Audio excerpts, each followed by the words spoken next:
Now, it takes something quite dramatic to shake the PDP's battle-hardened political landscape. After all, the party presided over the affairs of this country for 15 years.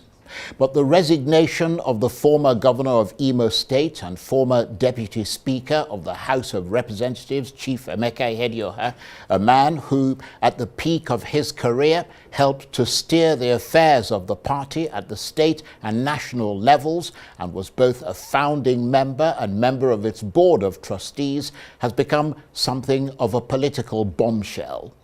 And coming at a time when the PDP is carrying deep wounds from previous internal battles, the party has been left in some disarray, at least in Imo State, if not at the national level. And it's not clear who can steady the ship. But it's not just the PDP that's in a bit of a muddle. The other main parties are also mired in their own internecine battles, and Mr. Ihedioha must be mindful of the potential risks to his career of casting himself politically adrift. And so, apparently, he's convinced a large number of PDP members in Imo State to also resign. And today, they launched a new platform, the Rebuild Imo movement, which they say they hope to use to entrench democracy in Imo State. What we did was to come and tell the world why our principal, Right Honorable Ihedioha, left the party. The reasons have been profiled and they are all in this document which will be handed over to you. And to tell Imo that we have all collapsed into the Rebuild Imo movement to pursue our ideals, which is engendering good governance in the state and indeed Nigeria. No, it's not a new party. No, it's an association of like minds. It's a movement. Okay. All of us who belong to His Excellency's political family and those who are interested in engendering good government in Imo State have all followed the resignations, and immediately after the resignations, we all collapsed into the Rebuild Imo movement. Well, for more on his decision to resign from the PDP and where his political career goes from here, I'm suitably delighted to say that I'm joined now in the studio by the former governor of Imo State, Chief Emeka Ihedioha, CON. Thank you very much indeed for coming in. Thank you very much, Charles. It took everything to bring you here. Charles, I gave you my word that, yes. And you kept your word. So I want to thank you very much indeed. Thank you. We'll talk about the Rebuild Imo movement a little bit later in this conversation, but first let's talk about your resignation. Did you jump or were you pushed? Thank you, Charles. It was something that was bound to happen. Insofar as the tendencies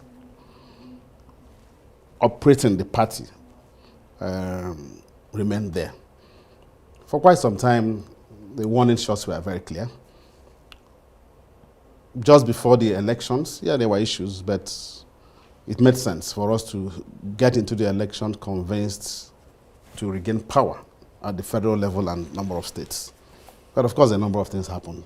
But after the elections, then the issues came to the fore. And quite a number of us called for needs for discussions and resolutions of issues that had arisen. Now, rather than addressing those issues and responding to the barrage of demands, what you kept seeing was a further drift to the desires of the people, which, like I stated, were very much inconsistent with the vision and mission of the founding fathers of our party, which I would say had the privilege of being a founding member right back in 1998. Then my capacity as Director of Publicity of the People's Democratic Movement. And so to see your party got to the point where we got to, and then we were on a descent that was very undesirable, I felt there was need. I mean, if you continued on that path, it might derail you as a person and then derail the intentions and, of course, your large followership. So acted essentially based on the desires of my large followership and, of course, my support base and my base back at home and nationally, who felt the party had lost its bearing, and there was need for us to forge ahead. We've been on it for quite a while. Well, I mean, let me say that it was a bit of a surprise and a shock when that happened. I mean, certainly to those on the outside, yes, because I suppose for people on the inside, they might have been expecting it. But it's been said that as you yourself pointed out, the vultures had been circling for a while, and the people who wanted to take over power in Imo State using the PDP as their vehicle saw you as being in the way and did everything they could to block you from that power. So in a sense, you were forced to resign. Is that how it unfolded? I couldn't have been forced to resign. Now, what happened was that PDP had stopped presenting itself as a party that could eventually form government. By their recent actions, it was obvious. Nigerians no longer perceive them. And as a policy is perception. Don't perceive them as a party ready to take over at the national or state level. In the last governorship election in the state, for us, that was our most dismal. I mean, PDP not winning one single local government area in Imo State. When in 2019 I ran, we didn't have one single member in the House of Assembly, but I led the party to victory. We won 13 seats in the House of Assembly, leaving the AA and AD with 8 and 6 respectively. And so and then I won the governorship then with close to 100,000 votes difference to the opponent. And then so coming just in 2023, you see dismal performance, and nothing is being done to get the party, positioned to get back power. So it became necessary that we took actions because, I mean, we saw operators of the party who are recalcitrant and averse to reasoning with opinion that will put the party back in the shape it was. So it wasn't you or them who lost confidence in you. You were the one who lost confidence in them. Imo people have huge confidence in me, as you can see from his results. How can anyone lose confidence? No, it's not possible. I mean, across the parties, across the people of Imo State, and of course, indeed, Nigerians, they know Ihedioha is a solid character. So given all that, what damage do you think your resignation would or could do to the PDP? Well, back home in Imo, I don't know when last it happened or if it ever did, that I resigned, and quite honestly, I never made calls to say I'm leaving the party. It was that morning when I felt, after my mom's memorial service on Sunday, on Monday, on Tuesday, I said I took my decision. In fact, my wife had traveled that morning. I just called her as she arrived at Abuja. I said, look, I'm taking this decision. And spontaneously, you see a deluge of people who are successful in different ways, who are political leaders across the 305 political wards and about 4,800 chapters in the political party resigning en masse. I mean, that speaks volumes. You couldn't have forced them. I couldn't have paid for that. It is a vote of confidence in me. It's a vote of confidence in what we believe in, a vote of confidence in our desire to get back our state, get democracy to work, and get a platform that can bring like minds together to pursue progress. Well, we're going to come to what you intend to do next in a minute, but along that trajectory, you haven't defected to another party. You simply resigned from the PDP. But there's a lot of speculation about where things go from here in your political career. Where have you set your sights? Plans for your next move taking shape? Charles, I'm still under 60, so I should be considered to be politically very active, and obviously I'll play politics. And I stated in my resignation letter from the PDP that I'll work with other forces to ensure we continue to enthrone and entrench democratic party. So yes, that is on. Consultations are ongoing. I'm discussing with a lot of friends. A lot of people called me to say what's next. And of course, different political parties desirous of forging a relationship with us. Well, let's talk about those other political parties, because too early in the day to talk. Well, I mean, it's I represent a movement in the state. Sure, no, I understand that. I'll talk about the movement, but let's just clear the air when it comes to but there are several, how many political parties? Well, I mean, it's been reported that you may be joining the APC. Several political It's been parties. Suggested that it may be the Labour Party. Both parties are reported to apparently be reaching out to you. Is that a fact? Charles, several political parties in the country have been reaching out to me. Ihedioha is a good brand, positive brand at that. Yeah, that's true. And so they are talking to me, they are talking to birds. I have a political family. And for me, it's a we, it's not an I thing. And so we will continue to talk. We look at the issues, we look at local variables, and we look at the national political climate, and we take a decision what we consider the best at the very appropriate time. But you can say with confidence that you are that much of a self-contained winner with your own winning structure. Certainly, Charles, my political trajectory is very clear. Right. And I thank God that I have managed my polity well, which is not defined by greed. I have managed to be modest in my desires, working hard to ensure that the people matters most. So I think I'm in bed with the people of Imo State. I'm in bed with a large population in this country who still find our values. Those are related with our different levels, be it in the PDP, the National Assembly, and various fora. Talk to me and I absorb what they see and then distill it, and then we take a decision that we consider that will be in the best interest of the vast majority of our people. Right, but beyond the confident talk, which is clearly coming from you at this point, and I mean, I don't think anybody would expect anything less, would it be fair to say that whether you admit it or not, your political future is now more precarious and unpredictable now that you've left the PDP? No, it can be unpredictable. I mean, it can be precarious. Well, it is unpredictable. Yes, it can be precarious. I am whom I am. And Charles, in 2020 January, I was taken out of office by the Supreme Court. I thank God. We still have life with us, and God has been kind and gracious to us. And so it wasn't precarious at that time. And so that we are still on our feet up till now. We thank Almighty God and thank the people of the state and Nigeria who have confidence in us. So we'll move from there. One thing I've done is I've resigned from the People's Democratic Party. And so we'll keep looking forward. Yes. And you mentioned the fact that you were removed from office by a court. Since that time, you've watched politics, in a sense, from afar. What have you learned about Nigerian politics since then? Nigerian politics is evolving and will continue to evolve.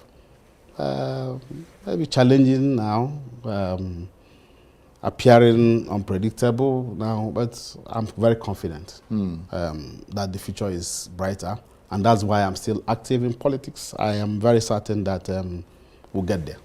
And I mean, nobody can deny that you've had something of a distinguished career near the top of Nigerian politics. Obviously, as we said, that ended with your removal as governor of Imo State by a court. I mean, has your political career evolved the way that you expected, or have you been surprised by it?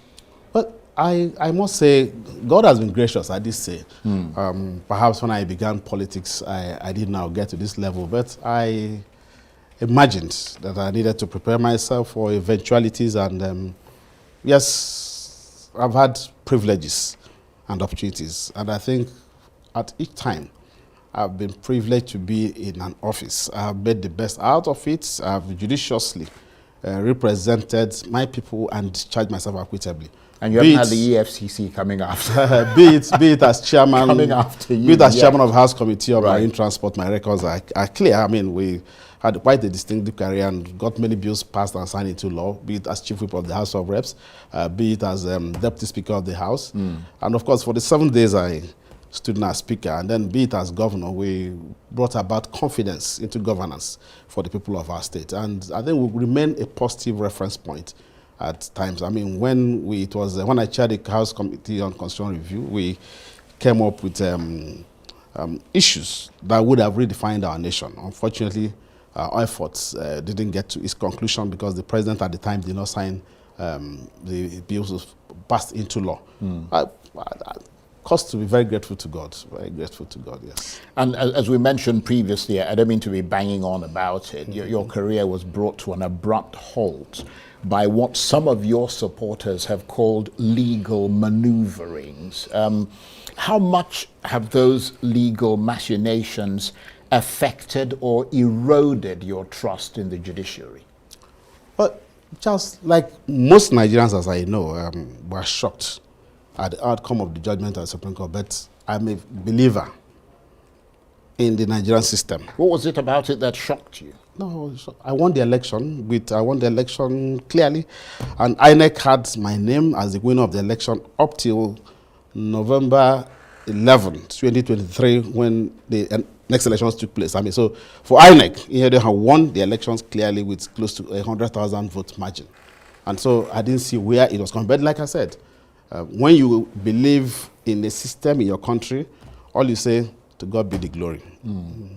So what is your strategic aim at this point in your political life? I know you've spoken broadly about building, helping to entrench democracy. I mean, you know, those are fairly broad words. I mean, what is your strategic aim at this point of your political life? What is your clear political ambition now? Charles, I said, I am still under 60, nearing 60, and so I'm very much politically active. It's difficult to say this is what it is, but I think I will still be useful to the Nigerian nation and useful to my state, and will continue to work towards this. And I believe that this step I've taken is indeed a step towards that accomplishment. People have described you as a very pragmatic politician. Yes. A politician with a lot of hindsight and foresight and insight.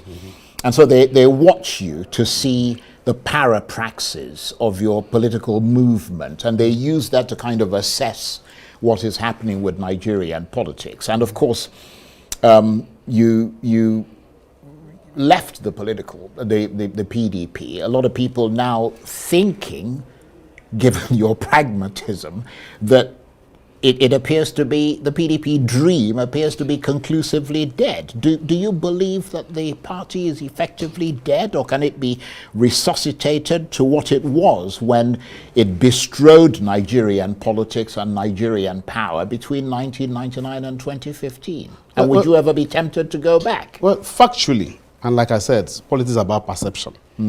Most Nigerians today believe that PDP has not put itself in a position to take over power. It doesn't seem to be attractive to people back home in my state and back home in the southeast, where I come from. They've lost significant grounds because of the activities and actions of the operators at leadership level today, and that's a big problem. So when confidence is lacking, that is a major problem. Now, I do not know if the party will be able to put itself back, because when it gets to personalization of the desires of a people and the mandate of a political party, and its future becomes hazy, then I think it makes sense for one to begin to have to think twice about it. So for me, the PDP today has injured itself very significantly, and my letters spoke very volumes about my thinking of the party. It is important to begin to look forward. They need to regain confidence if they want to present themselves as a party that people look forward to. The founding fathers of our party had their mission clear. Make the PDP a democratic party. Is it a democratic party today? It leaks many forms. I mean, PDP, for all intents and purposes, was a party after the hearts of several Nigerians. And the actions of the current operators of the party have remained consistently inconsistent with the vision and mission of the founding fathers. And so I leave it to them to move on. But Emeka Ihedioha has moved on, and it's interestingly, quite a lot of persons feel that the party has lost its focus. So they were waiting for you to give them the trigger. Well, I made my decision when I needed to make my decision. Like I said, guided by the desires of persons who mean so much to me in life and politics, our people back home, vast majority across political platforms, yes. I wonder how Atiku Abubakar, the former vice president of Nigeria, the most recent presidential candidate of the PDP, and someone who I'm told helped to boost your political career and is, in a sense, your principal. Is it my boss? Yes. How did he react to the fact that you've left the PDP? Because he's still in the PDP. There's a time for everything, that is on. And I had discussions with him before I put in my letter. He felt, hold on. But it was important. I left when I did. So he supported your move, did he? I wouldn't say he did. I said he was surprised. He said, hold on. Right. He told you not to. Yeah, he said hold on and let's talk.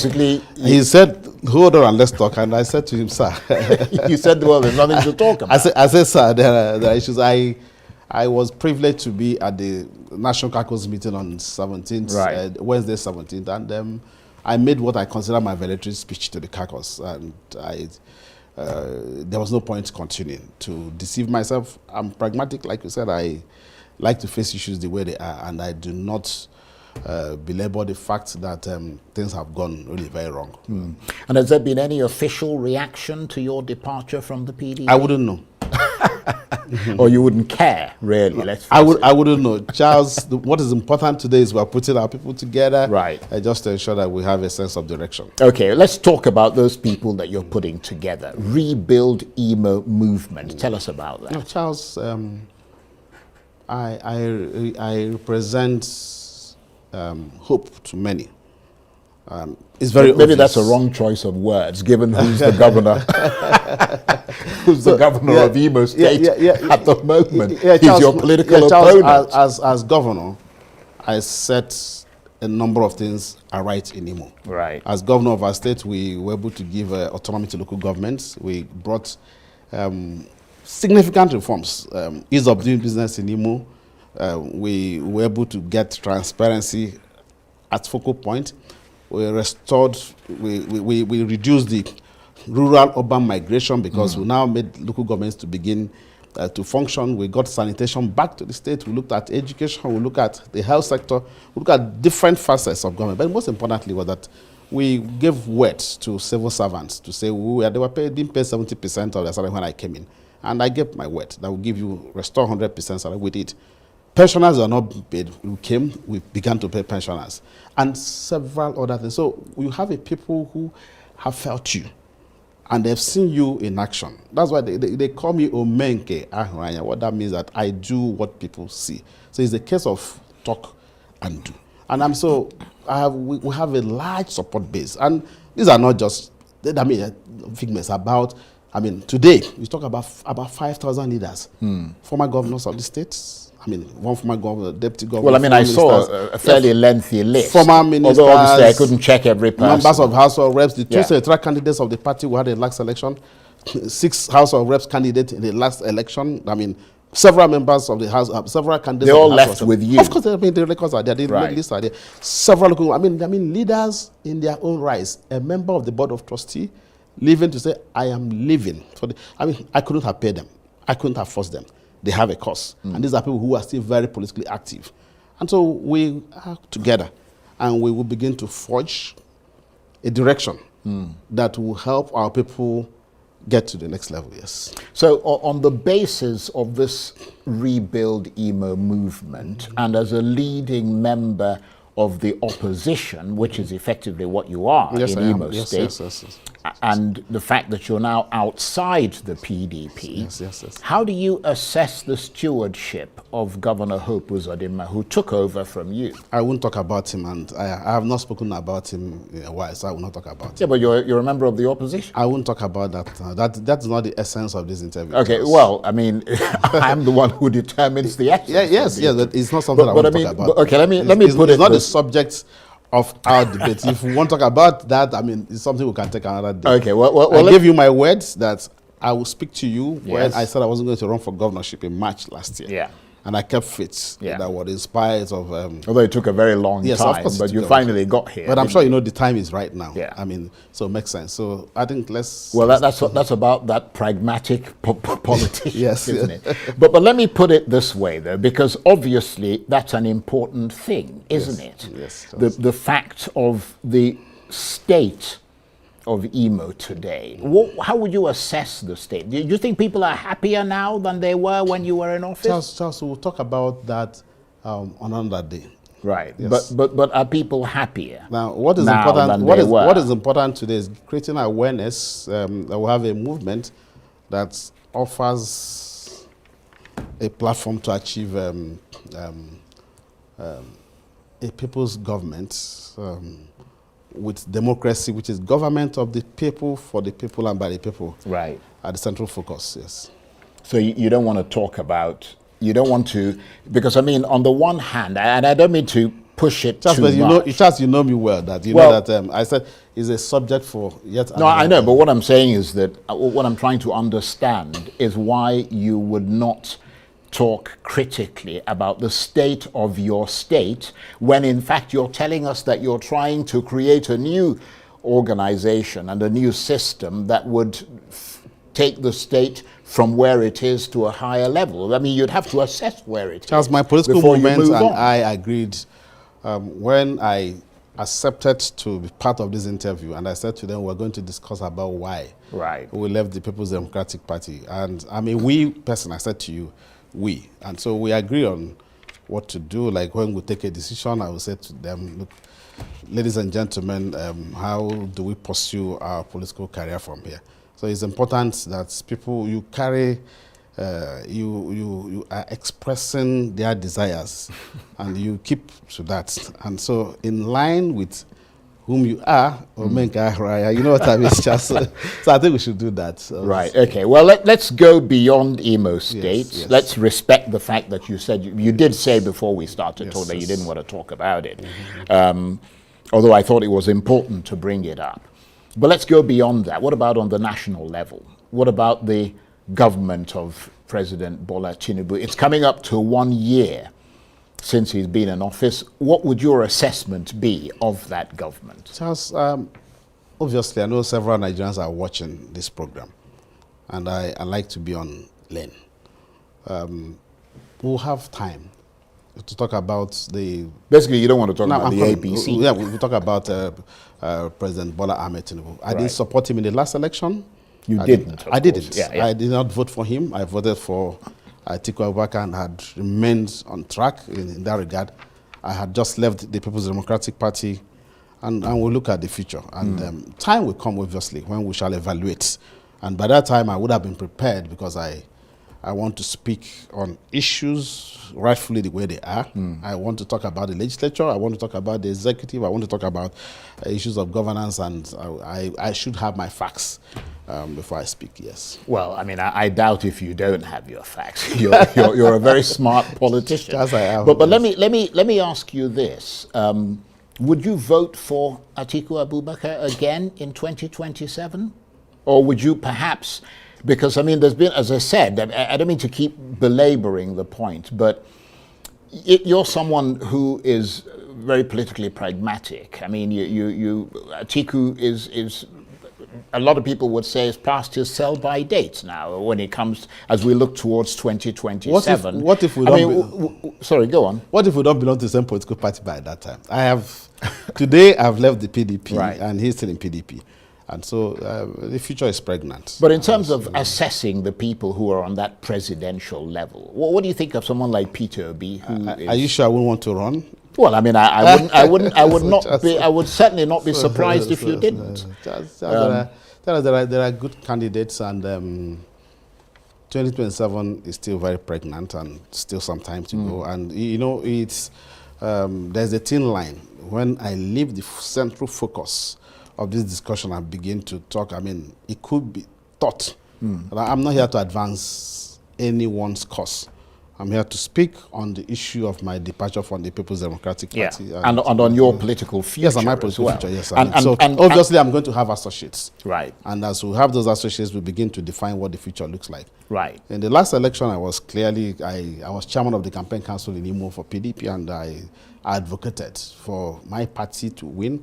And in the Southeast, I thought of a formula that could work on. But here we are. And so we'll begin to look at the future, and central to it will be like I said, the national political climate, one, and two, the base at home.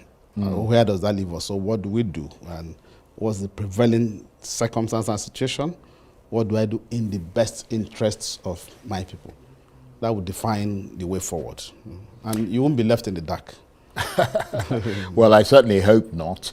But you mentioned that it is possible that you might even think of running. The reason I'm asking you, okay, let's not go there. No, the point I am making, the point is very simple. I said that you do not know who will run for presidency. No, I understand that. I mean, that's as you said, the future is pregnant. Yes, I mean, so the future is very pregnant. Although in today's world, you can tell what the pregnancy is. You see what I'm saying? So it's not in a scientific world. These things are fairly predictable now. But what if there's been a lot of talk about all these major parties merging into one? What do you think about that? Well, I've heard of that. Well, I would imagine that you're part of that discussion. No, fact, I don't think you see me in any major meeting. But fact of the matter is that if the opposition parties must present a credible, must present opposition to the ruling party, there's need for them to come together. Now, how they go about it, it means that people have to bury their respective individual ambition and be realistic with what they are doing. I mean, they'll get to that.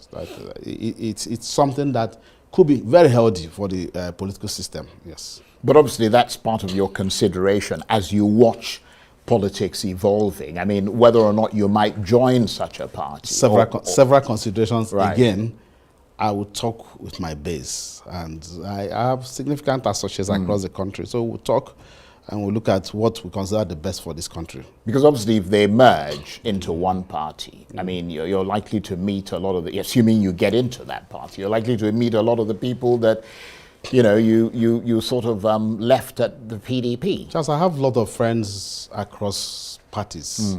I have a lot of friends, I mean, by virtue of the opportunities I've had. And so I relate with my friends, and time will take care of those situations.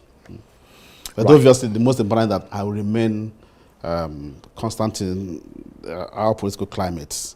I'm not taking a back seat. I will take a front seat. I'll take a front seat. And in that front seat, what glimpses can you give us of what we can expect? Too early to speculate. The one thing that is clear today that Emeka is no more a member of the People's Democratic. So that's the one thing we can take to the bank. Yes, that's one thing. Take that to the bank today. Yes. Right. But there's nothing else that you can give us. But you're having discussions with the APC, obviously, I have with not the said, Labour Party. I am having, people are talking with me. I am not looking for people are talking with me expectantly. People are talking with me. You went to visit the governor of Abia State? He is my friend. He was at my mom's funeral, and we had scheduled to meet, and so it became auspicious. I was in the village, and we spoke on, why don't we have a chat? So, do you speak to people like Peter Obi from time to time? Oh yes, I speak. He's my friend. We speak. Yes. What do you guys talk about? We talk about everything.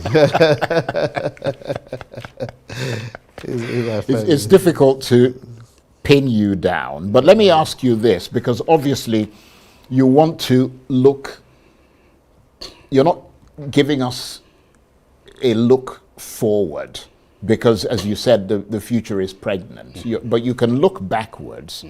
And I'm wondering, I mean, you've been Deputy Speaker of the House of Representatives. Yes. On a national level. Yes.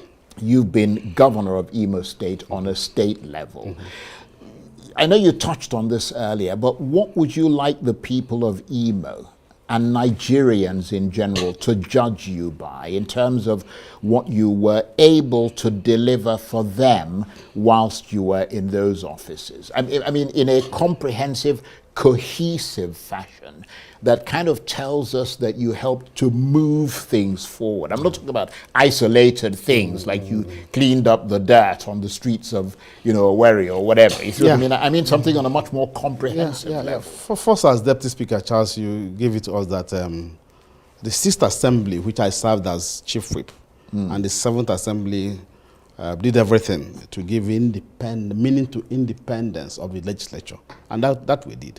We had a healthy relationship with the executive, and when we were constructively engaging the executive, which we were in the same political party.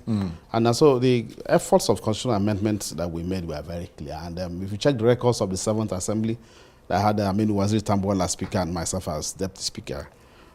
Significant stability and lots that we came with. And as Governor of Imo State, I said, it's difficult to see states who practice autonomy of local governments. I did it. Immediately I became governor, I said very clearly, local governments, you get your funds, and I said those funds will be utilized for development of respective local government areas.